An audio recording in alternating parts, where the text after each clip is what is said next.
Setelah 2 kali mangkir, 3 pimpinan KPK, Abraham Samad, Bambang Wijayanto, dan Zulkarnain, akhirnya datang memenuhi undangan tim pengawas kasus dana talangan Bank Senturi. Dalam rapat yang membahas perkembangan penanganan kasus Bank Senturi, pimpinan KPK menegaskan pihaknya telah memeriksa 37 orang saksi, termasuk memeriksa mantan Menteri Keuangan Sri Mulyani di Washington DC, Amerika Serikat.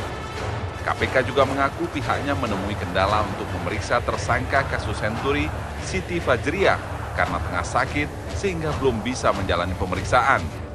Dengan 7 bulan, 37 saksi kita sudah periksa, Pak. 37 saksi, kalau 6 bulan, itu berarti 1 orang, 1 bulan kita memeriksa 5 saksi. Kalau 1 saksi dengan kualitas seperti itu,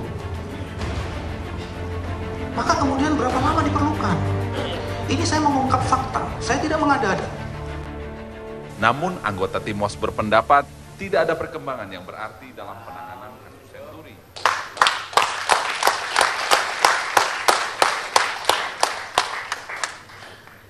Pemirsa, masih bersama Indonesia Lawyers Club. Bu Bakri, angle kita PKS melawan. Dalam hal ini melawan KPK, jadi nggak fokus ke Senturi. Apa hubungannya dengan Senturi gitu, dengan KPK? Ya, menurut saya ini sebenarnya KPK ini sudah mendekati akhir ini. Kalau KPK menjujur pada kasus Senturi ini. Mendekati akhir maksud Anda? Mendekati akhir. Sudah memeriksa Ibu Sri Mulyani. Ada pengakuan-pengakuan yang baru di sana. Pak Karni, saya karena waktu barangkali yang terbatas, saya banyak ingin mengatakan begini. Begitu banyak informasi yang harus diungkap sekarang ini. Saya mendengar kabar terakhir nih, bahwa sebenarnya ini bukan lagi manipulasi, tetapi betul-betul rekayasa. Ada informasi baru yang saya dapat, yang saya masih konfirmasi apa kebenarannya, bahwa sebenarnya memang ada mastermind di sini. Uang 632 miliar di LPS itu, yang untuk EPJP itu, katanya ya, itu sudah siap 1 minggu sebelum persetujuan EPJP sudah disetujui. Artinya memang ada yang merancang semua ini. Termasuk juga saya ingin bertanya kepada yang mulia Bapak Presiden sebenarnya. Tolong berikan jawaban dan konfirmasi kepada apa yang disampaikan Saudara Misbakun. Menyangkut bahwa apakah benar Bapak Presiden tidak tahu tentang masalah ini. Pada pidato Bapak Presiden tanggal 4 setelah Pansus Senturi, beliau mengatakan tidak tahu apa-apa menyangkut kasus ini.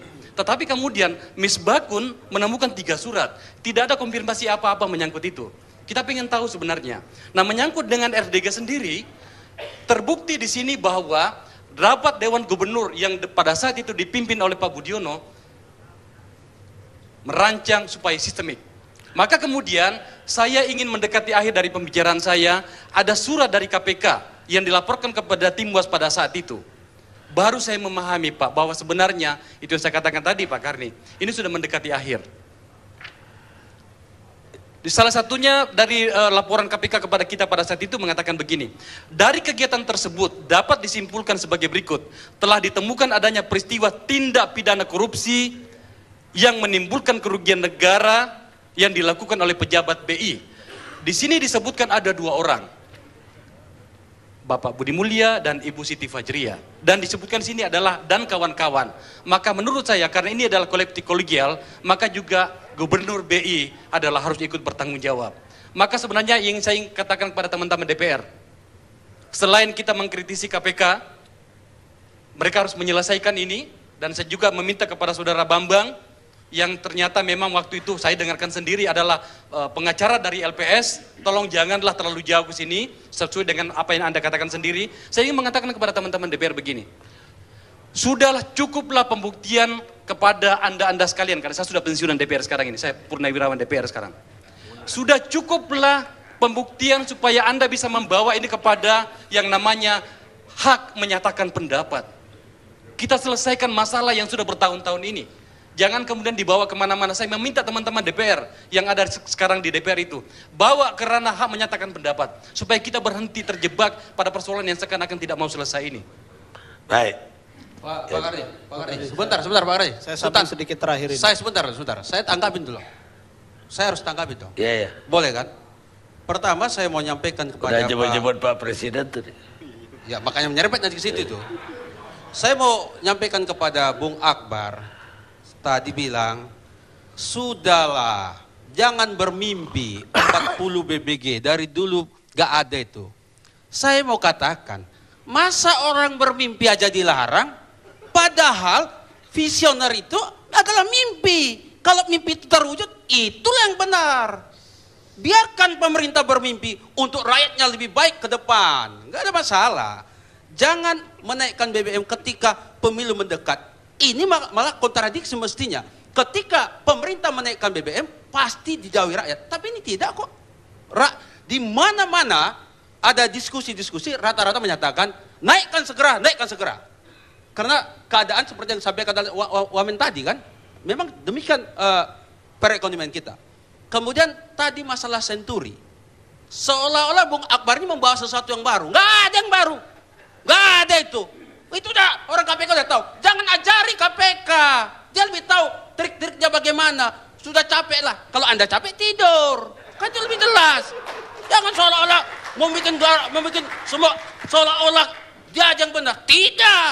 Kalau dia benar, dia masih ada di Hanura. Kan begitu dong. Sama-sama berjuang. Ini kan dari luar. Hak menyatakan pendapat. Kau katakan pendapat kau, sudah kau katakan kan sudah. Kau ngapain kau ajak orang? Aneh kau ini. Wassalam.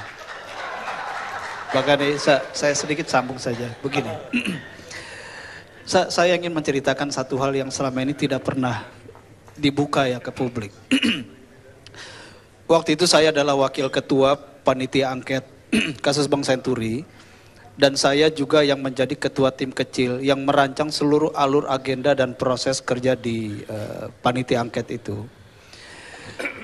Ketika panitia angket Senturi ini sudah sampai pada tahap akhir dan kita merekonstruksi laporan itu dengan semua temuan yang ada, memang saat itu semua anggota, termasuk semua pimpinan di panitia angket Senturi itu sulit mengelak dari fakta-fakta bahwa indikasi tindak pidana ini begitu kuat dan kesalahan dalam pengambilan kebijakan itu begitu terang benderang.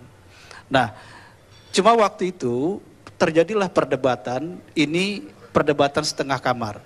Saya katakan setengah kamar karena memang tidak semua partai terlibat dalam diskusi ini. Ya, hanya kami, Pak Sutan dan teman-teman waktu itu ya. Perdebatannya begini, oke lah ini barangnya sudah seperti ini, terang benderang kalau saya pakai istilah Pak Sutan gitu ya. Nah terus ini mau kita selesaikan seperti apa? Nah waktu itu ada yang kuat, ini harus diselesaikan secara politik. Salah satu yang menyuarakannya Pak Akbar, sampai sekarang masih konsisten. Tapi pada saat itulah posisi kami misalnya sebagai bagian dari pemerintahan itu kemudian kami kedepankan. Karena ini adalah indikasi perbuatan pidana, maka ini harus kita giring kepada penyelesaian secara hukum. Ya, jadi ya itulah kira-kira jalan tengah yang kemudian kita sepakati, lalu saya bicara dengan teman-teman yang lain, dan kemudian akhirnya terkondisikanlah, sehingga kasus tim Wasenturi ini, rekomendasi dari panitia angket adalah penyelesaian secara hukum seluruh indikasi tindak pidana korupsi. Nah, kita berharap kenapa? Kenapa kita berharap begitu? Kenapa diarahkan begitu? Agar ini tidak terjadi kontraksi politik di awal-awal periode kedua pemerintahan yang baru. Nah, kita berharap ketika KPK menindaklanjuti ini secara hukum akan terang benderang siapa benar siapa salah dan apa konsekuensi hukumnya betul-betul di atas landasan hukum, bukan subjektivitas politik. Nah, justru yang saya khawatirkan Bang Karni ya, kalau KPK ini terus ulur-ulur waktu, bahkan Pak Fahri tadi mengkritisi seorang BW yang punya konflik of interest ternyata sangat berperan dalam proses ini, saya khawatir ini akan membalikan semua niatan-niatan bahwa ini kita selesaikan secara hukum. Jadi suara Pak Akbar ini saya khawatir Bang Sultan ya, saya khawatir walaupun sudah di luar DPR, suara ini nanti lama-lama akan menguat gitu. Dan ini yang saya secara pribadi cenderung kalau bisa kita hindari, kita hindari. Baik, apa betul ada mengulur-ulur waktu? Pertama saya kira Bang Karni sesungguhnya kasus Senturi ini sudah selesai persoalannya. Institusi yang punya otoritas melakukan audit, itu BPK, sudah menemukan dalam audit, baik audit forensik maupun audit yang pertama. Sudah menemukan 5 pelanggaran. DPR melalui angket sudah juga mengambil kesimpulan bahwa bailout Senturi itu salah, keliru, ya kan, dan merekomendasikan beberapa pokok hal sebagaimana tadi dikemukakan oleh sahabat kita ini. Nah, persoalannya sekarang kan sesungguhnya ada di ranah penegakan hukum. Memang sesungguhnya pada waktu itu bisa 2 hal yang bisa berjalan. Kan bisa proses hukum berjalan dan proses politik juga bisa berjalan. Tapi kan keputusan politik kita pada waktu itu keputusan politik kita pada waktu itu mengambil, ya kan, betul memang Hanura memberikan catatan, menulis nota pada waktu itu, putusan politik kita menyerahkan ini kepada institusi penegak hukum. Maka dibagilah ini menjadi 3 alur. Alur korupsi menjadi lokomotifnya adalah KPK, alur tindak pidana yang lainnya adalah kepolisian bersama-sama kejaksaan. Ini memang mengalami kemandekan pada waktu pimpinan KPK Jilid 2. KPK Jilid 2 itu tidak ada kemajuan yang cukup signifikan dalam kasus ini. Dan ini ternyata kalau kita buka ada konflik of interest juga pada pimpinan KPK Jilid 2. Seperti itu. Nah, tak kalah KPK Jilid 3 ada secercah harapan. Saya kira di awal betul pimpinan KPK Jilid 3 ini dengan cepat sekali kita memberikan apresiasi betul pada tanggal 20 November. Menurut saya ini sudah clear pada tanggal 20 November 2012 itu.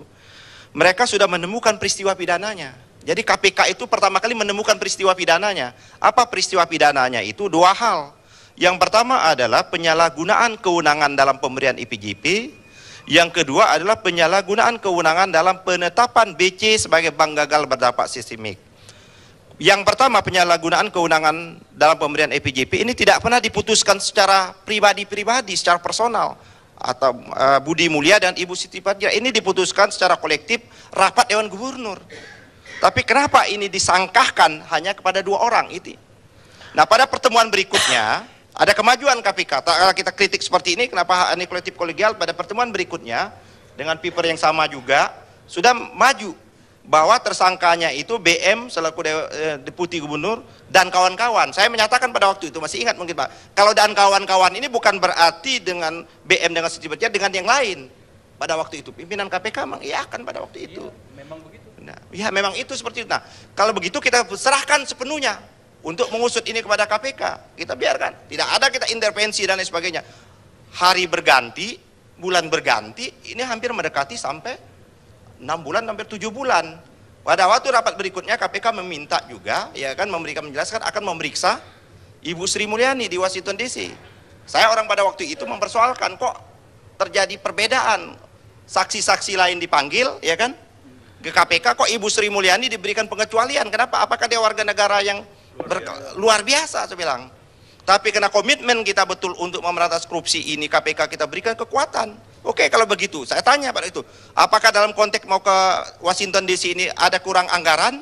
Kalau gitu, DPR harus wajib menambah anggaran. Dijawab pada waktu itu, kami tidak kekurangan anggaran. Oke, silakan berangkat. Dia berangkatlah ke Washington DC. Setelah pulang kan memberikan penjelasan kepada media bahwa ternyata ada fakta-fakta baru. Nah, kita ingin tahu fakta-fakta baru itu apa? Apa fakta-fakta baru itu? Surat-surat atau fakta-fakta bukti-bukti tertulis yang didapatkan dari Ibu Sri Mulyani atau keterangan-keterangan. Maka oleh karena itulah kita memanggil KPK lagi pada waktu pertemuan pertama. KPK tidak mau. Wah, kami tidak mau karena ini pertemuannya adalah mencoba mengkonfirmasi dengan pihak BI. Oke, kita rubah kalau seperti itu. Panggil lagi yang kedua, ya kan? Yang kedua ada kalimatnya untuk merekonstruksi. Tidak mau juga karena itu sudah masuk wilayah penyidikan. Kalau begitu kita minta progress report pada pertemuan ketiga. Maka hadirlah pertemuan ketiga. Pada pertemuan ketiga, ya kan, tak kala Pak Hari sudah bicara, saya baca ini dengan cermat betul laporannya Pak Abraham Samad tanggal 5 Juli. Saya mengatakan ini tidak ada kemajuan. Bahkan berjalan mundur pada pertemuan ini. Pada pertemuan tanggal 20 November sudah jelas, ini semakin mereduksi. Nah, ini mungkin apa yang dikhawatirkan oleh Pak Hari. Maka Bank Senturi ini kasusnya akan direduksi sedemikian rupa hanya dalam konteks bukan penyalahgunaan kewenangan, tapi dalam konteks pengawasan. Nah, kalau konteks pengawasan maka menjadi tersangka ini hanya 2 orang ini saja. Pengawasan. Nah, ini kita baca ini, gelagatnya ini apa ini persoalannya seperti ini. Padahal ini sudah cukup jelas. Nah, kalau berdasarkan fakta-fakta yang ada, menurut saya tidak ada lain. Dalam konteks EPJP, seluruh Dewan Gubernur Bank Indonesia harus menjadi tersangka. Dalam konteks yang namanya adalah penetapkan Bank Senturi Bank gagal pada di situ ada KSSK, di situ ada peran Ibu Sri Mulyani. Harus dilakukan hal yang bersama. Ini kan ada azas hukum nih, Bang Karni. Saya ingin bacakan juga nih azas hukum yang biasa kan equality before the law seperti itu. Nah ini ada bahasa Latinnya nih, lex non distinguitor non nos non. Hukum tidak membeda-bedakan. Maka kita tidak boleh membeda-bedakan ini. Hanya yang jadi korban dua orang, Siti Fajriah dengan Budi Mulya. Nah Ibu Siti Fajriah ini dia dalam keadaan sakit betul. Kagak, saya mau tanya, ini hubungannya dengan perlawanan PKS ke KPK apa? Nah ini kan saya ingin mengembalikan lagi nih peristiwa perdebatannya Saudara Fahri ini. Karena melihat hal-hal seperti ini, Saudara Fahri mengatakan, ayo dong KPK, kita bantu nih KPK. Kalau bantu, tapi dia lawan. Nah, sebentar Bang, ini kita bantu. Mari kita bahas bersama-sama ini, ya kan ini mulai ributnya ini. Mari kita bahas bersama ini, kita duduk bersama, kita baca hasil rapat-rapat Dewan Gubernur Bank Indonesia. Maka kita ketemukan motif atau mens rea dari kejahatan itu sendiri. Nah, setelah itu Saudara Bambang ini yang menjawab ini. Saudara Bambang kan ya dengan tadi yang sudah dikemukakan, ya kan? Ya menurut saya terkesan arogan. Menurut saya terkesan Saudara Bambang ini menguasai semua persoalan.